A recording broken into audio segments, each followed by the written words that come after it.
Ketika lahir 48, nah itu kita sudah warning ini gizi pada bayi dan anak tersebut memang harus tercukupi. ASI yang pertama kali keluar sedapat mungkin diberikan. Karena itu hubungannya dengan sistem imun pada bayi. Tidak diberikan makanan tambahan atau makanan pendamping ASI sebelum bayi berusia 6 bulan.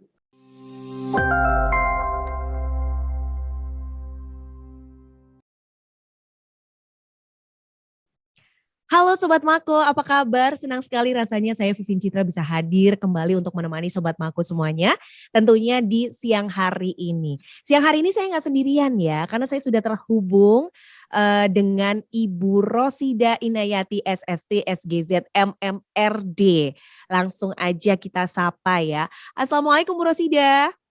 Waalaikumsalam warahmatullahi wabarakatuh. Apa kabar Bu Rosida? Alhamdulillah. Sehat Masih ya. sehat Mbak Citra. Ini memang harus jaga kesehatan ya Bu ya. Karena sekarang Betul. ini kayaknya musimnya lagi ekstrim, kemudian juga banyak yang lagi sakit gitu nggak Bu ya. Betul sekali Mbak Citra. Oke, nah Sobat Mako siang hari ini Citra akan ngobrol dengan Ibu Rosida. Jadi beliau ini adalah Ketua DPC Persagi Kota Malang. Kalau misalnya nggak tahu apa sih Persagi, Persagi itu adalah Persatuan Ahli Gizi Kota Malang. Bener nggak Ibu Rosida nggak? Betul sekali. Nah, siang hari ini nih karena memang mendekati Hari Gizi Nasional seperti itu, saya akan ngobrol-ngobrol dengan beliau mengenai cegah stunting dan juga obesitas. Ini kayaknya memang yang isu strategis di tahun 2022 nggih Bu nggih? Iya Mbak Citra. Ini kenapa yang diambil ini tentang topiknya stunting dan juga obesitas nih Bu? Oke. Terima kasih Mbak Citra. Baik, selamat siang Sobat Mako. Salam sehat dari saya. Sehat Indonesia, sehat dimulai dari kita. Terkait dengan mengapa dan apa yang melatar belakangi sehingga tema Hari Gizi tahun ini adalah aksi bersama cegah stunting dan obesitas. Tentunya saya hanya melansir ya Mbak dari buku panduan kegiatan Hari Gizi Nasional tahun 2022.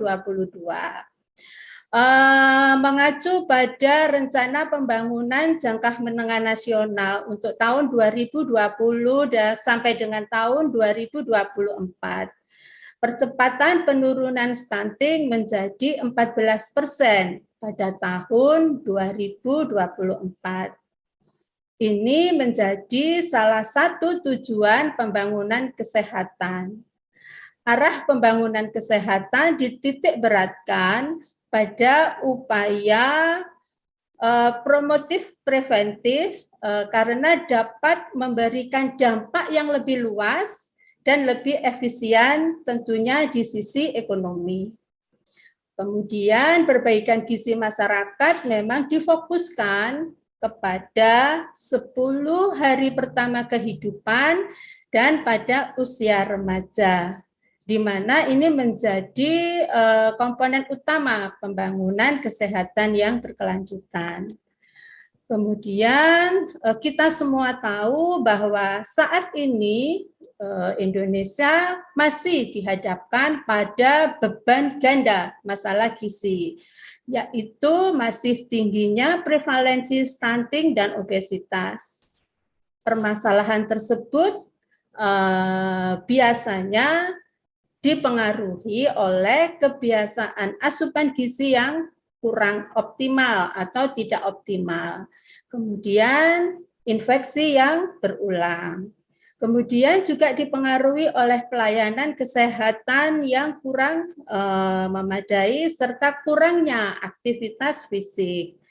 Nah, upaya pencegahan masalah gizi ganda ini dilakukan melalui berbagai upaya, baik intervensi spesifik maupun intervensi sensitif, terutama pada 1000 hari kehidupan. Kalau kita melihat dari survei yang terbaru, yaitu Studi Status Gizi Indonesia atau SSGI pada tahun 2021, di sana menyebutkan bahwa prevalensi stunting kita ini sebesar 24,4%. Nah, angka ini masih cukup jauh dari prevalensi yang ditargetkan di RPJMN, di mana 14% pada tahun 2024. Nah, ini masih ada 2 tahun ya kita mengejar itu. Sementara itu, berdasarkan dari Riskesdas atau Riset Kesehatan Dasar, ini pada tahun 2018, prevalensi obesitas pada balita ini sebanyak 3,8%. Sedangkan pada usia 18 tahun ke atas, prevalensi obesitas sebesar 21,8%. Ini tahun 2018, jadi sebelum pandemi ya Mbak ya. Nah, target obesitas memang ditetapkannya hampir sama angkanya 21,8%. Nah, dengan ini maka pemerintah tetap mengupayakan agar mempertahankan prevalensi obesitas supaya tidak naik. Oke. Nah, dari uraian tersebut barangkali akhirnya peringatan HGN tahun 2022 ini merupakan momentum yang penting dalam menggalang kepedulian dan meningkatkan komitmen dari berbagai pihak untuk bersama membangun gizi menuju bangsa sehat berprestasi dengan mengangkat tema aksi bersama cegah stunting dan obesitas. Oke. Itu, Nah, Mbak. Bu Rosida, kalau kita ngomongin stunting dan juga obesitas ini secara kasat mata gitu ya, sebenarnya saya pengen tahu ciri-cirinya tuh kayak gimana sih Bu? Kalau obesitas mungkin kita lihat kan kayak kegendutan gitu ya, sedangkan stunting adalah kebalikannya seperti kekurangan gizi seperti itu. Ada nggak ciri lain gitu Bu, selain yang Citra sebutkan tadi begitu? Oke.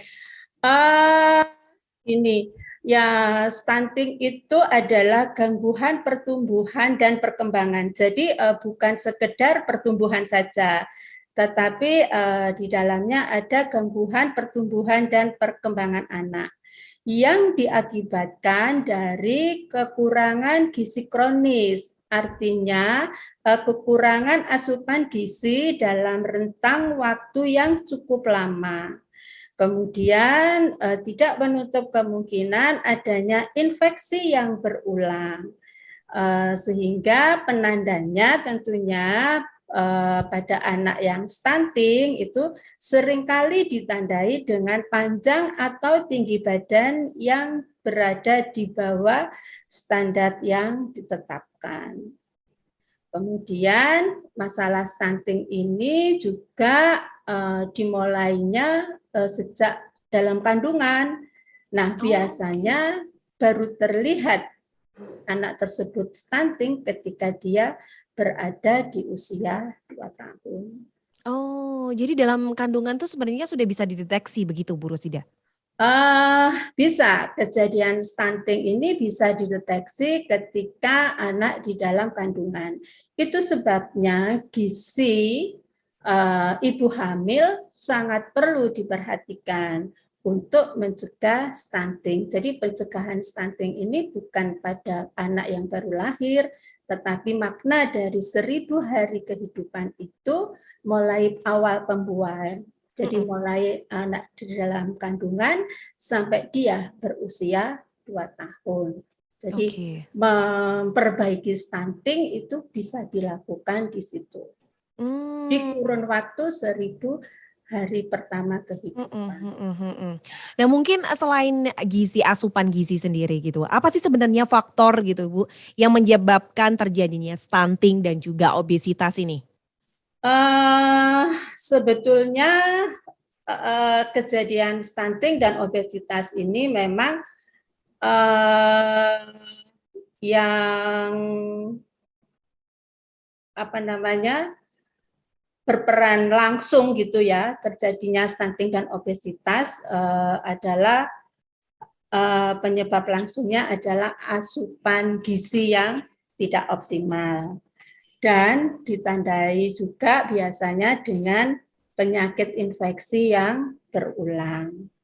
Namun ada juga ini sebetulnya dampak apa penyebab langsung ya, tapi penyebab tidak langsungnya itu justru banyak. Itu sebabnya penanganan stunting ini tidak bisa dilakukan oleh gizi saja, tetapi berbagai komponen ikut terlibat di dalamnya. Misalnya ketersediaan pangan itu juga bisa menyebabkan stunting secara tidak langsung. Pola asuh anak yang tidak memadai, jadi pengetahuan ibu atau pengetahuan pengasuh itu yang tidak memadai itu juga bisa menjadikan penyebab terjadinya stunting. Kemudian ini air bersih atau sanitasi ini juga merupakan penyebab yang tidak langsung. Tapi penyebab langsungnya memang yang erat hubungannya memang asupan gizi yang tidak optimal. Gizi yang kurang menyebabkan stunting, asupan gizi yang berlebih akan menyebabkan obesitas. Itu Mbak Citra. Dan kalau bisa dikatakan tadi kan Bu Rosida menjelaskan ya bahwasanya memang faktornya dari berbagai macam ini bisa gitu. Terus untuk stunting sendiri atau obesitas juga gitu. Apakah bisa digolongkan sebagai suatu penyakit gitu Bu Rosida atau ini hanya sebuah gaya hidup yang akhirnya bisa membuat stunting ataupun obesitas begitu Bu? Stunting memang bukan suatu penyakit ya Mbak. Stuntingnya sendiri memang bukan penyakit, tapi seringkali stunting itu akan mempermudah seorang anak menjadi infeksi dan infeksi itu akan berulang. Nah, ketika infeksi itu berulang pasti ya bisa dikatakan sakit kan. Sama halnya dengan obesitas. Obesitasnya sendiri mungkin belum bisa dikatakan suatu penyakit.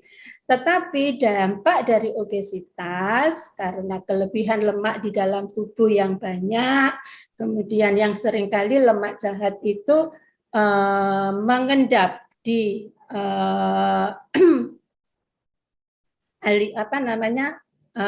aliran ini ya darah itu ya yang menyebabkan menjadi sempit dan menyebabkan akhirnya hipertensi, kemudian bisa terjadi diabetes mellitus, bisa terkena stroke dan lain sebagainya.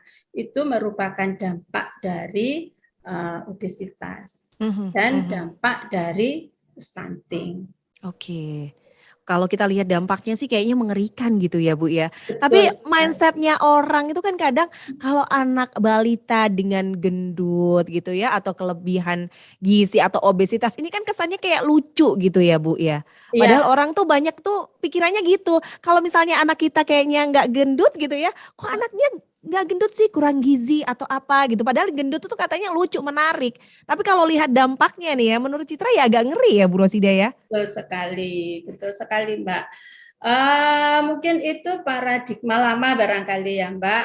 Paradigma lama ketika zaman dulu itu anak-anak gemuk itu lucu gitu ya.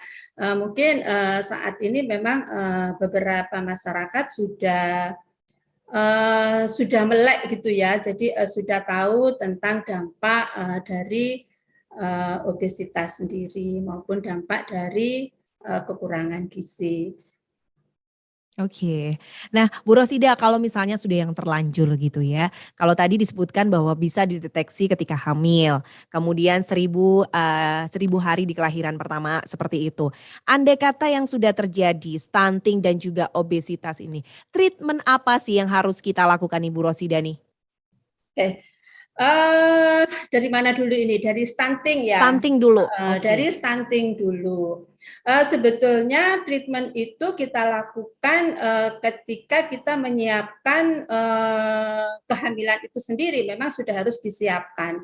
Nah, ketika bayi lahir misalnya, bayi lahir dengan panjang badan di bawah 48 cm. Itu artinya dia sudah mempunyai resiko stunting di sana, sehingga diperlukan treatment. Nah, treatment untuk stunting memang bisa dilakukan pada 1000 hari kehidupan pertama ya, HPK.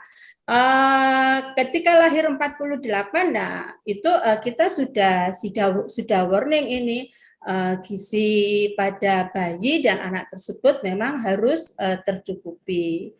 Kebetulan pada bayi sendiri treatmentnya ya pertama, kalau sudah seperti itu, ASI yang pertama kali keluar sedapat mungkin diberikan. Karena itu hubungannya dengan sistem imun pada bayi. Kemudian pemberian ASI eksklusif, ini juga harus diberikan kepada si anak. Maksudnya ASI eksklusif memberikan ASI saja sampai bayi berusia 6 bulan. Tidak diberikan makanan tambahan atau makanan pendamping ASI sebelum bayi berusia 6 bulan.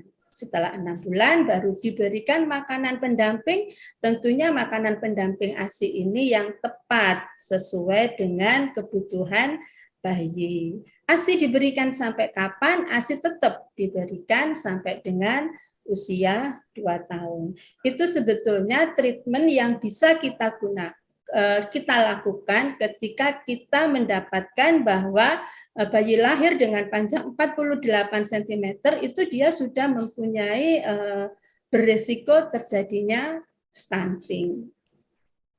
Kemudian kalau misalnya sudah selesai 2 tahun baru diketahui, memang kita tidak bisa berlaku memberikan terapi yang cukup banyak ya, karena memang masa emas itu adanya di 2 tahun pertama. Jadi perkembangan otak itu juga adanya di 2 tahun pertama. Nah, terkait dengan obesitas, kalau sudah terjadi obesitas, ya kita lakukan adalah kita memberikan edukasi, kita memberikan motivasi agar orang tersebut yang sudah terlanjur obesitas bisa menurunkan berat badannya dengan jalan asupan gizi sesuai dengan gizi yang dikeluarkan, terutama asupan energinya. Jadi kalau bahasa Jawa itu wani mangan, wani bakar gitu ya Mbak ya. Okay. Jadi kalau makannya banyak ya harus aktivitasnya juga harus banyak. Itu yang perlu diperhatikan. Kemudian pola hidup kali ya. Jadi aktivitas fisik, olahraga itu yang memang harus diperhatikan. Kemudian untuk gizinya ya sesuai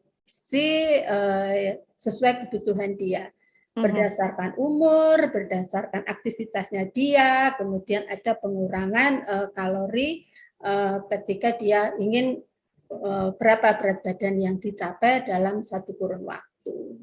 Seperti itu. Bisa dilakukan diet nggak sih Bu kalau obesitas seperti itu biasanya? Bisa ya Mbak, dilakukan diet, bisa dilakukan diet dalam artian dietnya tetap makanan yang seimbang. Jadi makanan seimbangnya untuk diet obesitas ya dia cukup energi, kemudian dia bisa tinggi protein karena di situ akan ini ya supaya yang turun itu bukan ototnya, sehingga asupan proteinnya ditinggikan, tetapi energinya direndahkan. Kemudian aktivitas fisik, ini ya perlu diperhatikan. Jadi olahraga secara rutin, kemudian kegiatan sehari-hari yang biasanya hanya duduk, main game, lihat TV, menggunakan remote, nyalakan AC, menggunakan remote, naik tangga dengan lift, nah itu dikurangi sehingga aktivitasnya juga bisa bertambah. Saya rasa itu. Jadi ini memang untuk stunting dan juga obesitas ini sebenarnya bisa diperbaiki gitu ya Bu Rosida ya? Bisa, bisa Oke. Mbak, bisa. Mhm. Iya. Nah, gimana nih Bu kasusnya kalau misalnya gitu ya, kan kita tuh asupan gizi itu kan bisa dari sayuran seperti itu ya. Nah, Ya. kalau kendalanya adalah anak kita gitu ya, misalnya yang tidak suka sayur begitu, ini apakah bisa digantikan dengan hal yang lain gitu supaya gizinya seimbang, supaya tidak apa stunting seperti itu gitu, gimana Bu? Itu ya. Oke, terkait tidak suka sayuran tadi ya Mbak ya. Dalam artian tidak suka sayuran itu bukan berarti tidak mengkonsumsi sama sekali, ya kan? Pastilah yang namanya orang itu pasti makan sayuran. Nah, sayuran ini tidak hanya bisa dikonsumsi langsung secara langsung dalam bentuk sayuran sebetulnya, tetapi bagi anak-anak misalnya yang tidak suka sayuran, maka ibu bisa memodifikasi cara pengolahan sayuran. Mungkin sayur tidak selalu di dalam bentuk sup gitu ya, Mhm. tetapi ini sayur itu dicampurkan di lauk atau mungkin dicampurkan pada kudapan sehingga sayuran tersebut tetap dikonsumsi oleh si anak. Kemudian kalau konsumsi sayur apakah bisa digantikan dengan buah gitu kan seringkali pertanyaannya seperti itu. Mhm. Konsumsi buah memang bisa menggantikan sebagian dari konsumsi sayur, tetapi itu tidak kami sarankan.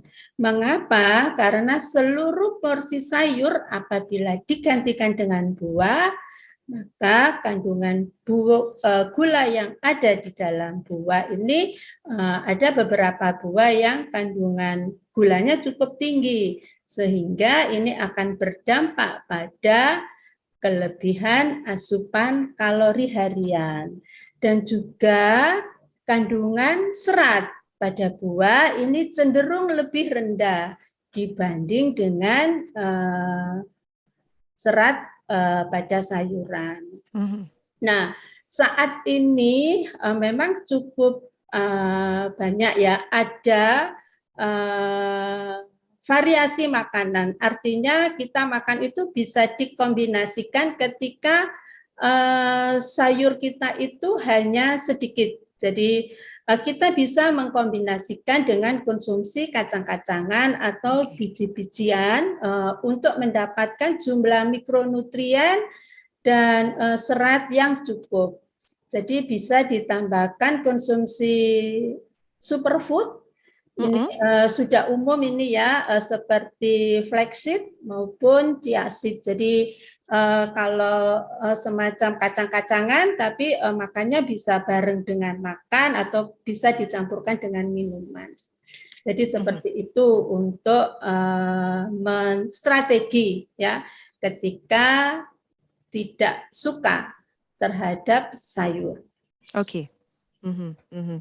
Nah, saya pengen tahu nih ya Bu, kalau menurut pandangan dari Ibu Rosida sendiri, ini kan kalau saya lihat ya, pengalamannya itu banyak sekali Ibu Rosida ya, sedikit informasi juga untuk Sobat Maku semuanya, beliau juga sebagai kontributor buku penutup diet juga gitu ya, terus juga, apa namanya, analisis dimensi kualitas kelainan juga.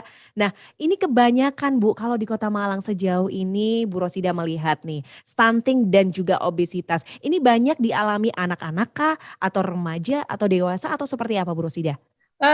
Gini, kalau di Kota Malang berdasarkan RPJMD ya, Mhm. untuk Kota Malang stuntingnya memang tidak apa ya di tahun 2021 itu sudah posisi di angka 14%. Oh. Jadi alhamdulillah ya. Mhm, mhm. Tetapi di Kota Malang berdasarkan SK Pak Wali Kota itu masih ada daerah lokus stunting yang di mana di daerah itu masih terdapat kurang lebih di atas 20% Oke. balita yang stunting. Mhm. Jadi kalau secara keseluruhan rata-ratanya memang sudah hampir mencapai target ya, Mm-mm. sekitar 14% di Kota Malang. Oke. Kemudian kalau data terkait obesitas yang di Kota Malang yang terakhir saya belum belum belum mendapatkan ya Mbak Citra. Mm-mm, mm-mm. Oke, baik. Nah, Bu, stunting ini kan tidak hanya dialami oleh negara-negara maju, tapi negara berkembang ini kan juga mengalami polemik ini juga gitu. Di tengah pandemi seperti ini, angkanya apakah tetap gitu ya, atau menurun atau seperti apa? Karena kalau kita tahu yang namanya pandemi ini aktivitas kita kan juga dibatasi seperti itu ya, Bu ya. Ini bagaimana Bu pendapatnya, Bu Rosida? Uh, Betul sekali ya Mbak Citra. Di era pandemi ini, apakah stunting akan bertambah ataukah berkurang? Mm-mm. Tentunya ini perlu pengkajian lagi ya. Kita perlu pendataan ulang terkait Oke. dengan ini. Tapi yang jelas pandemi ini akan sangat berdampak Mm-mm. kepada stunting. Kita lihat saja di awal pandemi itu banyak sekali masyarakat yang di PHK Ya. sehingga menurunkan daya beli mereka karena penghasilan berkurang, daya beli berkurang. Nah, itu sangat dimungkinkan pemenuhan gizi anak yang di rumah juga sangat berdampak gitu ya. Mm-mm. Kemudian lagi posyandu yang awalnya bisa diselenggarakan di masing-masing RT maupun RW gitu ya. Mm-mm. Selama pandemi tidak ada kegiatan itu sehingga pemantauan pertumbuhan dan perkembangan anak juga tidak bisa dilihat ya. Untung Mm-mm. saja setelah sempat melandai kemarin posyandu sudah buka. Jadi apakah turun atau naik ya tentunya saya tidak bisa menerka ya Mbak ya, Mm-mm. tetapi dari teori dampaknya memang ada. Kemudian dari obesitas sendiri setelah pandemi apakah ada obesitas akan bertambah? Mm-mm. Kemungkinan bisa karena WFH, karena social distancing itu yang menyebabkan kita tidak luasa untuk beraktivitas sehingga semua dilakukan di rumah. Kemudian tidak menutup kemungkinan ibu yang di rumah karena anak-anaknya pada kumpul gitu ya, menyediakan makanan yang berlebih sehingga sangat dimungkinkan juga berdampak pada peningkatan obesitas. Tetapi untuk besarannya Mm-mm. seberapa itu yang saya belum bisa Mbak menentukan ya karena ini butuh proses panjang gitu ya Mm-mm. Mm-mm. menentukan ada penambahan kasus obesitas ataukah ada penambahan kasus stunting. Mhm. Tapi dari teori yang ada memang cukup berdampak itu ya, cukup Oke. berdampak. Mhm, mhm. Bu Rosida, sebagai Ketua DPC Persagi Kota Malang nih ya, ada nggak sih Bu kegiatan Persagi gitu ya, khususnya terkait mengenai stunting atau mungkin obesitas begitu? Karena kalau saya lihat ya dari media sosialnya Persagi Kota Malang, ini kan ada aplikasi yang namanya My Weight Loss Diet gitu ya. Jadi kan ini kan bisa ngebantu gitu. Ada nggak sih kegiatan-kegiatan lainnya mungkin gitu ya di Persagi sendiri terkait stunting dan juga obesitas begitu Bu Rosida?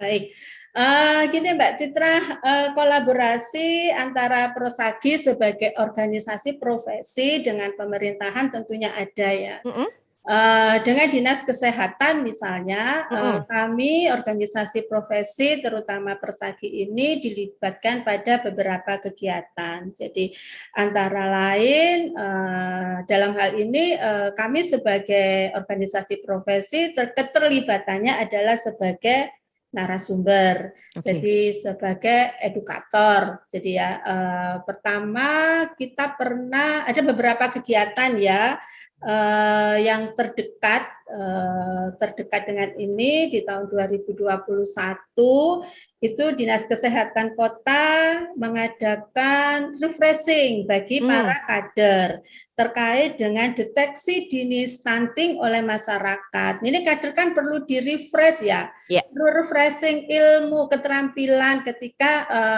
posyandu sudah tidak ada layanan posyandu sekian lama. Jadi ketika mau ada layanan posyandu kembali, maka disiapkan tenaga kadernya. Nah, itu Persagi diminta menjadi narasumber terkait deteksi dini stunting oleh masyarakat. Di situ kita memberikan apa itu stunting, kemudian cara penimbangan yang betul seperti apa, plotting pada buku KIA dari hasil penimbangan itu bagaimana, kemudian apa yang harus dilakukan dan lain sebagainya.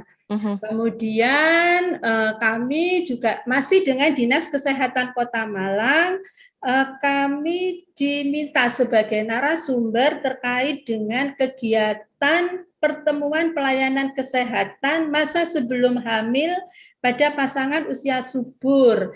Jadi ini juga dalam rangka pencegahan stunting ya, karena stunting itu untuk mencegah memang sebelum ibu hamil.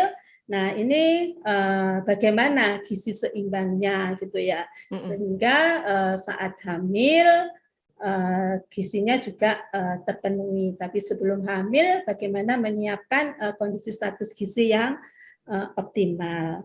Kemudian dengan PKK Kota, kita juga melakukan kegiatan dengan PKK Kota, Mbak Citra, terkait dengan laki-laki dengan posyandu ini. Tapi ini dalam bentuk pengapmas, jadi pengabdian masyarakat. Kami Persagi punya bidang pengapmas, jadi bekerja sama diminta bantuan oleh PKK, kami memonitor pemberian makanan tambahan, pendamping ASI, dan bimbingan teknis posyandu. Ini pada 4 kecamatan kalau tidak salah waktu itu.